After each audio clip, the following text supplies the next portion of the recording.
पिल्लूला घेऊन बाहेर जाता येत नाही, मग आम्ही आमचा व्हॅलेंटाईन आमच्या पद्धतीने साजरा केला. मला शोरमा आवडतो, मग नवऱ्याने चिकन शोरमा आणला होता. पप्पांचा आवाज ऐकून पिल्लू लगेच उठला ना. बाकीच्यांचे नवरे फुलं देऊन प्रपोज करतात, तर माझ्या नवऱ्याने मला चिकन शोरमा देऊन प्रपोज केलं. त्यानंतर पिल्लू उठून बसलं. आम्ही दोघंजणं शोरमा खात होतो, तर त्याला कळत नव्हतं काय करावं. मग त्याला पण खायची ॲक्टिंग चालू केली. त्यानंतर म्हटलं नवऱ्याने आपल्या आवडीचं आणले, मग आपण पण नवऱ्याच्या आवडीचं काय ते बनवायचं. मग नवऱ्याला म्हटलं पटकन जाऊन चिकन घेऊन ये. चिकन घेऊन आल्यानंतर आमचा पर्याय माझ्या मागं असा लागला होता की त्याला चिकन सगळंच खायचं होतं. माझं चिकन बनवून होईपर्यंत त्याला बिझी ठेवण्यासाठी आम्ही कोंबडीचे पाय घेऊन येतो.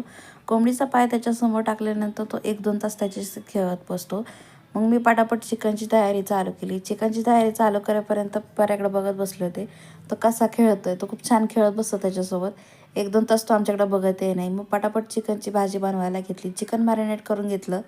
मॅरिनेट केल्यानंतर पटकन चिकन बनवून घेतलं. चिकन बनवेपर्यंत पिल्लूला पप्पांनी त्याच्या झोपवून टाकलं. पिल्लूला झोपवल्यानंतर आम्ही पटापट जेवण करून घेतलं. असा होता आमचा व्हॅलेंटाईन. व्हिडिओ आवडला असेल तर लाईक करा, फॉलो करा, शेअर करा. व्हिडिओ बघितल्याबद्दल थँक्यू. बाय.